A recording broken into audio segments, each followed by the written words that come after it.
दोस्तों, आज की कहानी है एक स्नाइपर के ऊपर जो रेगिस्तान में 20 दिन तक बिना खाए पिए रहकर स्नाइपिंग कर रहे हैं। एंड में क्या होगा, क्या उसे मार पाएगा? चलिए देखते हैं। तो कहानी शुरू होती है मैथ्यू और जॉन को दिखाते हुए। ये दोनों काफी देर से पहाड़ के ऊपर लेटे हुए एक पेट्रोल पंप पर नजर रख रहे हैं। मैथ्यू और जॉन को पता चलता है कि यहाँ पर कोई है जो मासूम लोगों को मार रहे हैं और उसने सारे वर्कर्स को भी मार गिराया है। इसे ही मारने का काम इन्हें मिला है। देखते ही देखते बहुत टाइम चला जाता है, लेकिन उन्हें कोई भी दिखाई नहीं देता है। जॉन कहता है, अब मैं नीचे जा रहा हूँ, यहाँ लेटे हुए मेरा पीठ चल रहा है। लेकिन मैथ्यू कहते हैं, यहाँ जरूर कोई ना कोई स्नाइपर बैठा है जो हमारे एक गलती का इंतजार कर रहा है। मैथ्यू जॉन को मना करता है। जॉन कुछ देर के लिए रुक जाता है, लेकिन बाद में फाइनली वो उठ जाता है और जाने लगते हैं। मैथ्यू कहने लगते हैं, जरूर ये किसी का चाल है, लेकिन वो एक भी नहीं सुनता और मैथ्यू जॉन को जुबा के बारे में बताते हैं, लेकिन जॉन उसे ही उल्टा कहता है, आजकल तुम काफी डरते हो। जॉन नीचे बहुत सारा अमेरिकन सोल्जर के लाशें देखती है और मैथ्यू को बताते हैं। मैथ्यू जॉन को कहते हैं, वो भी तुम्हारी तरह गलती की होगी नीचे जाकर, पर वो उसे टरपोक कहकर चिढ़ाती है। मगर जॉन को इस बात का जरा सा भी अंदाजा नहीं था कि कुछ ही पलों के बाद उसके साथ क्या होने वाला है और वो बेवकूफ की तरह खुले में घूमता है। जॉन सारे सोल्जर को देखता है और नोटिस करता है कि सभी को हेडशॉट लगी है, यानी कि स्नाइपर ने मारा है। मैथ्यू जॉन को तुरंत ऊपर आने के लिए कहता है, लेकिन जॉन सीना चौड़ा करके इधर उधर घूमती है। आखिर में गोली कहाँ से चली, लेकिन वो कहीं पर कुछ भी नहीं दिखता है। अचानक कहाँ से एक गोली आकर जॉन के कमर पे लगते हैं। ये देखकर मैथ्यू अपने दोस्त को बचाने के लिए टेढ़ा मेढ़ा स्टाइल से भागता है, कारण स्नाइपर का एम से वो बच सके। लेकिन वो स्नाइपर बहुत ही तेज था और मैथ्यू के पैर तले गोली मारती है। लेकिन मैथ्यू जैसे तैसे छुप जाता है। छुपने के बाद गोली चलना भी बंद हो जाती है।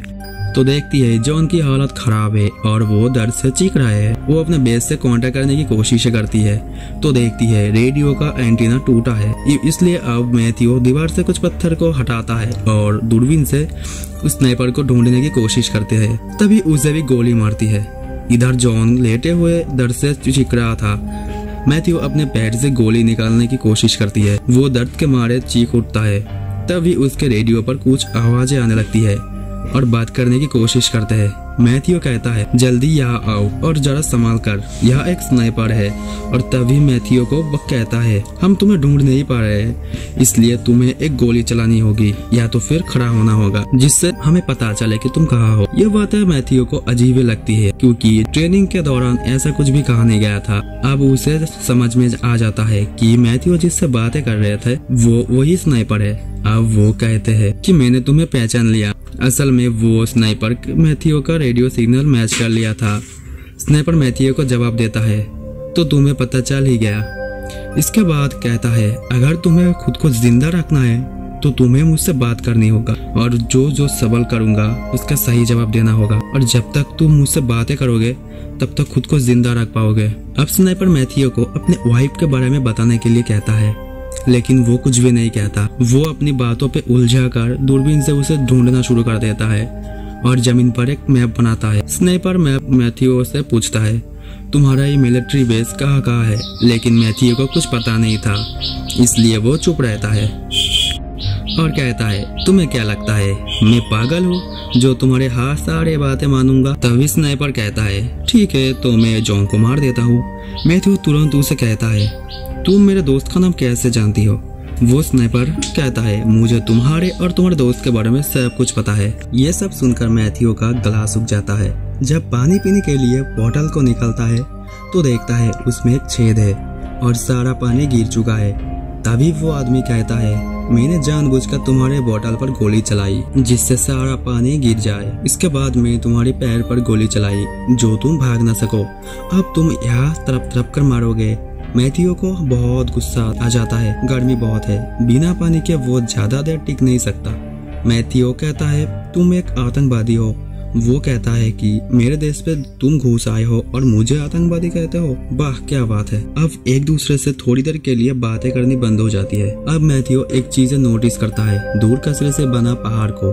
शायद वो आदमी वहाँ पर हो, लेकिन किसी भी आम फौज के लिए इम्पॉसिबल है इतनी देर तक कचरे में रहना। इसलिए मैथ्यू उसे कहते हैं, क्या तुम जुबा हो, अमेरिका का मोस्ट वांटेड आदमी? तो वो इनकार करती है। मैथ्यू सोचती है जरूर ये एक एक्स आर्मी है जो उन्हें ही ऐसा ट्रेनिंग मिलती है। मैथ्यू हार मान जाता है और कहते हैं मुझे भी मार दो। अब यह जॉन का कोई हलचल नहीं दिखता है, शायद वो मर चुका है। वो स्नाइपर मैथ्यू से बोलता है, तुम मरने के बाद में तुम्हारा हार्ट और आंखें निकालूंगी। ये भयानक बातें सुनकर मैथ्यू बेहोश हो जाती है। मैथ्यू की आंखें खुलती है और देखती है जॉन अब भी जिंदा है और इन दोनों में जो बातें हो रही थी सारे बातें वो सुन लिया था। वो कहता है, तुम उस कचरे की ढेर पर एम करो और मैं इस बातों पे उलझाए रखता हूँ। जॉन एक कच के टुकड़े से उसे एम करता है और उधर मैथ्यू अपने बातों पे फंसाने की कोशिश करता है। अब जॉन अपना एम लेता है और गोली चलाना शुरू कर देता है। तभी एक गोली आकर जॉन के हाथ पे लगते हैं। जॉन मैथ्यू की पास जाने की कोशिश करता है, तभी एक और गोली आकर सीधा उसके सर पे लगती है, जिसके कारण वहीं पर मौत हो जाती है। अब मैथ्यू जॉन का स्नाइपर लेकर कचरे पर एम करती है। तब तक अमेरिकन का हेलीकॉप्टर आ जाता है और वो आदमी भी सतर्क हो जाता है और रेडियो में कहता है, अब तो खेलने में और भी मजा आएगा। लेकिन मैथ्यू उन्हें देख लेता है और शूट कर देता है और कंफर्म होने के लिए खड़ा हो जाता है, अगर वो आदमी जिंदा है तो मुझे मार दे। लेकिन ऐसा होता नहीं और उसे लगता है सच में वो मर गया। उसके साथी आकर उन्हें ले जाता है, लेकिन तभी एक गोली आकर एक सोल्जर पर लगती है और देखते ही देखते सारे सोल्जर मरने लगते हैं और हेलीकॉप्टर भी नीचे क्रैश हो जाती है। अब वो स्नाइपर फिर से आर्मी बेस पर कांटेक्ट करता है और सारे सोल्जर के नाम लेकर बेस से मदद भेजने की वादा करता है। ऐसे ही ये स्नाइपर सारे अमेरिकन सोल्जर को मारते रहेंगे जब तक ये स्नाइपर मरता नहीं है। आई होप गाइस ये वीडियो आपको पसंद आई है। अगर ये वीडियो आपको पसंद आती है तो वीडियो को एक लाइक करें और हमारे चैनल को सब्सक्राइब करें। तो चलिए मिलते हैं किसी नेक्स्ट वीडियो में, तब तक के लिए बाय बाय।